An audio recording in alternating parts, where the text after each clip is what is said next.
አንዳንድ ወንዶች ሴቶችን ለማስደሰት ከመጠን በላይ ሲደክሙ፣ ሌሎች ደግሞ ምንም ሳይጨነቁ በቀላሉ ይወደዳሉ።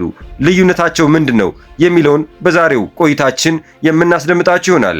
ክቡራን አድማጮች ሐሳቡን ከወደዳችሁት ላይክ አድርጋችሁ እስከ መጨረሻው አብራችሁን ቆዩ። ለቻናሉ አዲስ ከሆናችሁ ደግሞ ቻናላችንን ሰብስክራይብ እንድታደርጉ እየጋበዝን ወደ ዋናው ርዕሰ ጉዳይ እናልፋለን። አንዳንድ ወንዶች ሴቶችን በፍጹም አያባረሩም፣ መልእክት እየደጋገሙ አያበሳጩም፣ ትኩረት ለማግኘት አይለምኑም፣ እንዲሁም አንድ ሰው እንዲወዳቸው አያስገድዱም። በስነ ልቦና እይታ ይህ ባህሪ በግንኙነቶች ውስጥ ለራሳቸው ያላቸውን ግምት ያንጸባርቃል።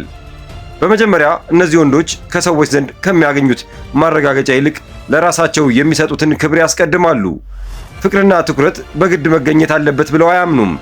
ምክንያቱም ጤናማ የስነ ልቦናና የራሳቸው በራስ መተማመን ያላቸው ሰዎች ከሌሎች ሰዎች ሁልጊዜ አድናቆትን አይፈልጉም። በግድ ለምነው ከሚያገኙት ትኩረት ይልቅ በተፈጥሯዊ መንገድ መወደድን ይመርጣሉ። ለነሱ ሁለቱም ወገን እኩል ፍላጎት ማሳየቱ ከጥቅም አልባ ማሳደድ ይበልጣል። ትክክለኛው ግንኙነት ደግሞ ማሳደድን አይጠይቅም ብለው ያምናሉ። ሁለተኛ፣ እውነተኛና የሁለትዮሽ ፍላጎት ያለው ግንኙነትን ይመርጣሉ። ጠንካራ ግንኙነት የሁለቱን እኩል ጥረት እንደሚፈልግ ይረዳሉ። ሁልጊዜ ተነሳሽነቱን ወስደው የሚደውሉት ወይም የሚያናግሩት ራሳቸው ብቻ ከሆነ ግንኙነቱ ሚዛኑን እንደጠበቀ ይረዱታል። ስለዚህ ፍላጎት የሌለውን ሰው ከማሳደድ ይልቅ እግራቸውን ይመልሳሉ።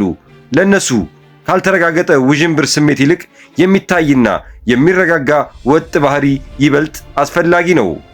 ሶስተኛው፣ ትኩረታቸውን በራሳቸው ግቦችና ህልሞች ላይ ያደርጋሉ። አንዳንድ ወንዶች ለራሳቸው እድገት ቅድሚያ ይሰጣሉ።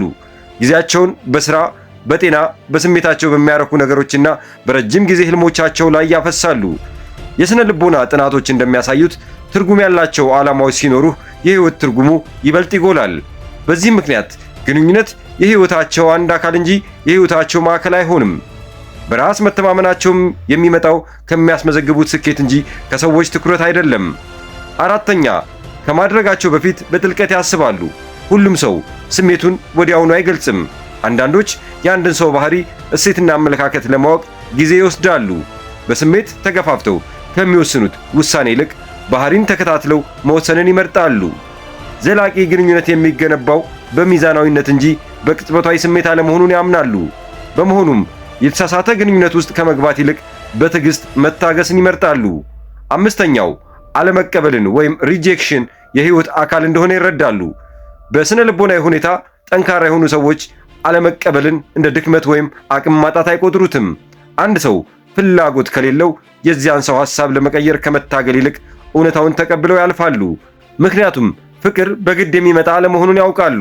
ስለዚህ የማይሆንን ነገር ከማሳደድ ይልቅ በራስ መተማመንን ወደፊት መራመድን ይመርጣሉ። ለነሱ አለመቀበል ማለት የህይወት አቅጣጫን ማስተካከል እንጂ የነሱ ውድቀት አይደለም። በማጠቃለያው አንድ ወንድ ሰውን አያባረርም ማለት አይጨነቅም ማለት አይደለም። ይልቁንም ለራሱ የሚሰጠውን ክብር፣ ሚዛናዊነትንና እውነተኛ ግንኙነትን ከምንም በላይ አጥብቆ ስለሚፈልግ ነው። ክቡራን አድማጮች የዛሬው አጭር ቆይታችን ይህን ይመስል ነበር። እናንተስ በዚህ አይነት ባህሪ ያላቸው ወንዶች ምን አይነት በራስ መተማመንና የስነ ልቦና መገለጫ እንዳላቸው ያላችሁን ሐሳብ አካፍሉን።